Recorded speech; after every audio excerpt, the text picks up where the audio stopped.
So you want to make more sales? Yeah. Well, I'm here to help. Oh, yeah. You know, as a financial manager, you're looking to build your team. You're always interviewing potential candidates. I want you to look at that interview a little differently because I think I can help you not only bring people into the business, but maybe make that first sale with that potential candidate. Okay, so let's walk through the process.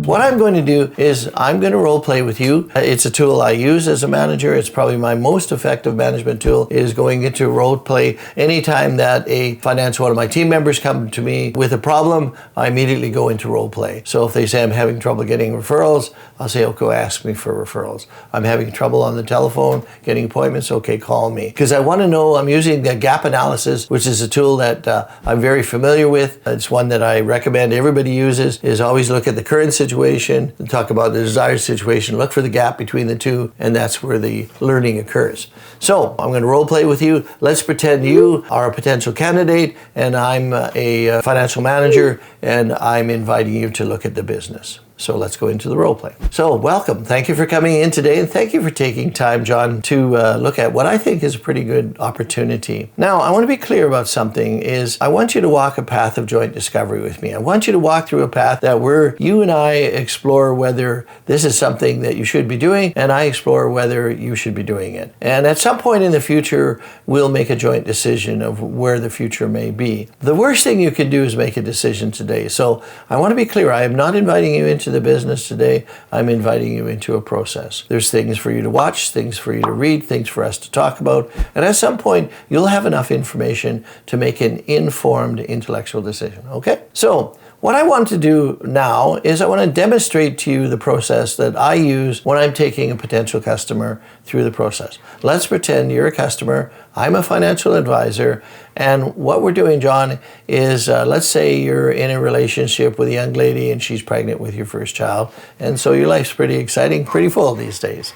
Okay, let me start. I'd say, John, thank you for meeting with me today and thank you for taking time to plan. What I want to do first is give you a brief introduction of how I behave in the marketplace and how I add value to customers. So I'm in the business of keeping families together when the best things happen and the worst things happen. In your case, with your fiance and your expected child, I'm not looking not only at you, I'm looking at them as well. So I keep families together when the best things happen and the worst things happen. The worst thing that can happen to a family is someone could die too soon. When someone dies too soon, there's two kinds of losses. There's an emotional loss and there's a financial loss. Now, I can't do anything about the emotional loss. That's going to take whatever time it takes. But I can do something about the financial loss.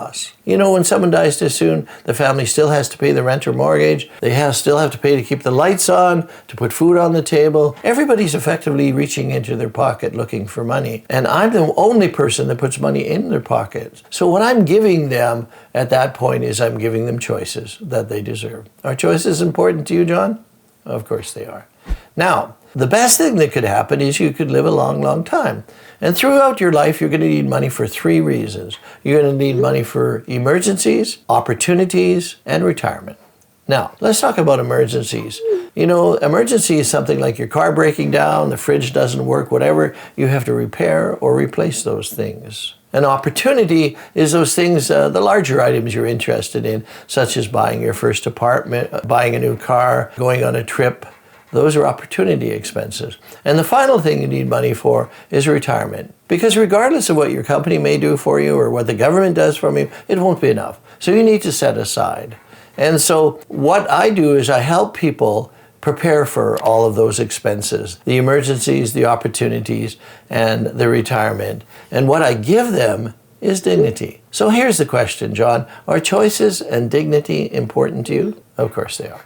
Okay, next is I want to use a tool called the gap analysis. The gap analysis is a tool that helps us look at our current situation and all the realities of that current situation. And then we talk about our desired situation, things that we want to hopes and dreams and future and all that. And the difference between those two is the gap. And within that gap, we decide whether there's something we want to do about that gap. So let's talk about your current situation. You're currently working at the bank. Tell me about that. What are you doing there? How much are you earning there? What do you like about what you're doing at the bank, John? You like the customer contact? You like dealing with the fund? Is there anything you dislike? Well, they're not paying me very well. I don't really have a future. It's going to take me a long time before I'm promoted. Okay, that's helpful to understand. I can help with that. In the opportunity that you and I are looking at today of the career, I can help with that. But as well is you've got to sort of plan for your own future. And so tell me about your wife. How did you meet her? How long have you been in a relationship? I'm sorry, your girlfriend, but after you've lived a while and you've got a child coming, she's pretty well your spouse. Is that correct? Yeah, of course she is. I love you, Gloria. I always have. Have you been able to save, invest, or anything? Have you ever met with a financial advisor? If you did, they made some recommendations. Did you follow their advice? Oh, you didn't. Why not? Oh, you did? Great. What did you start? Okay, wonderful. Great. Let's talk about the future. Let's talk about some of your hopes and dreams. And you tell me about you want to get an apartment, you want to replace the car or whatever it may be. And I said, okay, right. There's 3 what-if questions we have to answer when we talk about the future. First what-if question is, what if you die too soon? What does that mean to your wife and your about-to-be-born child? Is that something you'd like to address?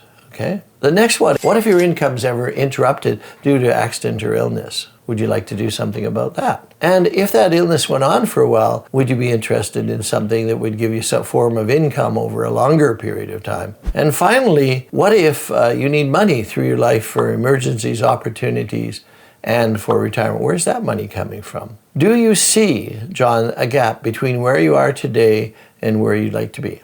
Yes. Is it something you'd like to address? Now remember, John, we're in a role play right now, but it is real because the information you've given me is about you. Even though we're in this role play, it's pretty real because you're telling me about your wonderful wife and your child and all of that and things that you care about. My question is, even though you're looking at a career here, I think we've uncovered an issue, a need that we have to address. And I'm just wondering if it's something you want to address. Do you want to address that, John? Because what I would like to do in a future meeting is address that and show you what we could do to solve your own personal problem. At the same time, look at the career. So now, you would? Okay. Now, to help me in the planning point of view, typically when I've got someone like you that's starting out and you've got a lot of things that are going to take money out of your pocket, a child being one of those, is we need to be modest in our start position.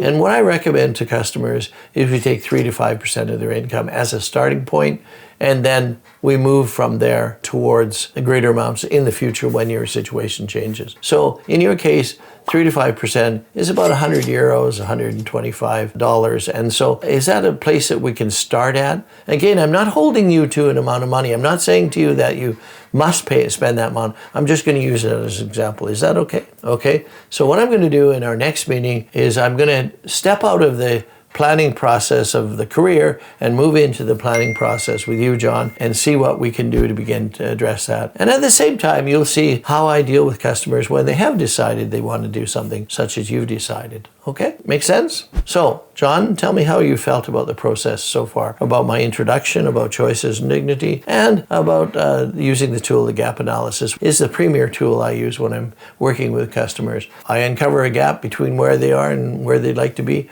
If they want to do something about it, that really helps them move towards their financial security. How have you felt about that? Okay, all right. You found it valuable. It was motivational. You've understood that there's some things you need to address. Great, wonderful, John. Okay, we will take care of that. Now, my other question is, what about how you felt about the process of seeing how I behave as a financial advisor? Can you see that there's some value in doing that? You do, okay. Okay, John, the next thing we're going to do, you've got 2 things to do. We're going to have another meeting. We're going to set that meeting now where we're going to look at your own financial plan. And then we're going to also, in that meeting or a subsequent meeting, we're going to look at continue to walk down the process. Does that make sense to you? Wonderful. I've really enjoyed our time today, John, and I look forward to walking further down the path with you, not only to your financial security, but also to the possibility that this may become a reality, you working as a financial advisor. Make sense? Thanks for your time today, John. So let's step out of that. So what have I done here? Well, I've walked two paths that seem to blend well together. I certainly am interested in John as a potential candidate, but I don't want to offer him anything yet. I want to accept to, walk the path with me, walk the path of discovery. Don't make a decision at this point. And the other thing that I've done is I've opened the potential for helping him with his own plan and making an eventual sale there. I would encourage you to consider this, that when you're in front of the candidates, I know what the reality is because I've been there, is the majority of people that you invite into the process to look at the career, majority of them do not come into the career. So why not look at the opportunity to sell them something, opportunity to solve their problems, opportunity to help them plan? I would encourage you to do both. I'd encourage you to stop talking about how wonderful the opportunity is and how much money they can make and all that, and how wonderful M Capital or your company is, and talk about the difference that you make and how you can help them personally. At the same time, it demonstrates the process that they would be using. Make sense? Thank you for spending time with me today. If you haven't subscribed, please do so. If you want to be reminded of future videos, hit the bell. As well, hit the like button if you've enjoyed what we've done today. So, thanks again. Bye for now.